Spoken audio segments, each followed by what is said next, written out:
Hey, good morning, guys. Hope you're having a good morning. I hope you enjoyed those extra 3 days of spring break. Today and tomorrow, we're just going to spend a little bit more time on graphing. So today, I'm going to review with you how to graph a quadratic function using the special points, meaning finding the vertex, finding the x and y intercepts, and then using our axis of symmetry to find the fifth point. That's going to give us a nice, beautiful graph. So let's just get started. I'm going to do number one with you. Now the first thing I'm going to do here is write down what A, B, and C are. On this problem, A is 1. Remember, when there's a number in front, there's really a 1 there. We just don't see it. B is 4. And C is -5. Now I'm going to start by using my formula for the axis of symmetry, which I don't have written up here, so let me write it down for you. X equals -b over 2a. I'm going to substitute negative parenthesis, what's b? Well, b is 4, so negative parenthesis 4 over 2a. Well, a is 1, so it becomes 2 times 1. And when I multiply those two things together, I end up with -4 over 2, which simplifies to x equals -2. So this is not the x-intercept. And I did see some people make mistakes on this. This number right here is the axis of symmetry, which is a vertical guideline for our graph. So what this tells me is I'm going to find where x is -2, and I'm going to draw a vertical line.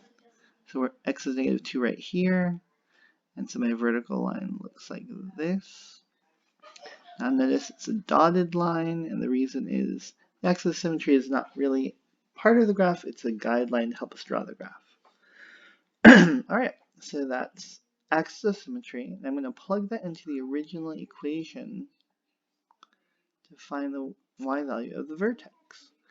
So I have y equals x squared, I'll just write over the formula, or the equation rather, plus 4x minus 5. I'm going to plug in -2, so I'm going to have -2 squared plus 4 times -2 minus 5. This becomes positive 4 minus 8 minus 5, which is -4 minus 5, which is -9. Now, this x and y value together give us our vertex, where the x value is -2 and the y value is -9.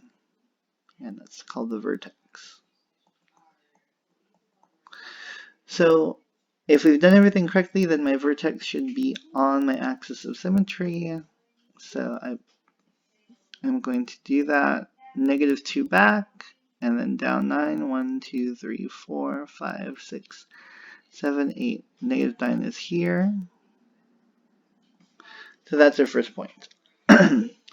Now let's keep going. I want to next find, let's do the y-intercept.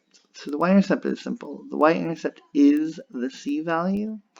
So I look again up at my problem, c was -5, which means that the y-intercept is -5, and that goes on the y-axis.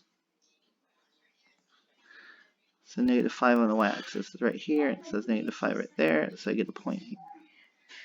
Now, I don't just get that one point though.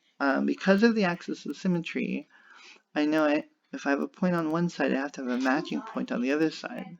So I can make a third point right here.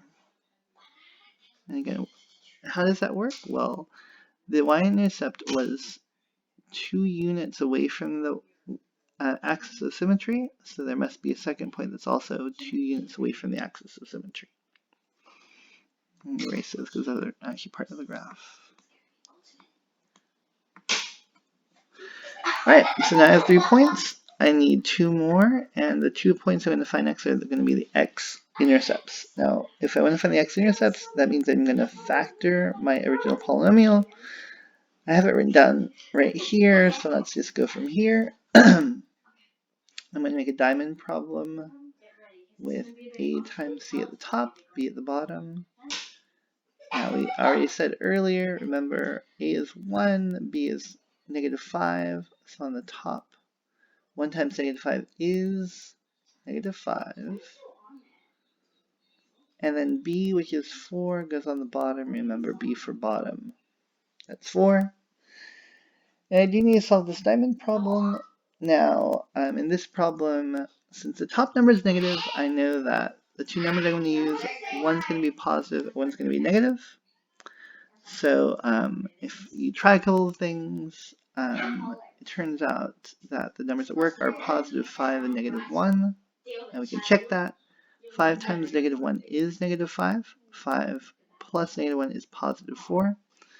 Which means in my factored form, I would have x plus 5 times x minus 1. Now, instead of writing y equals this, it is true that y equals this. But since I'm trying to find the x-intercepts, I want actually to have y equal to 0.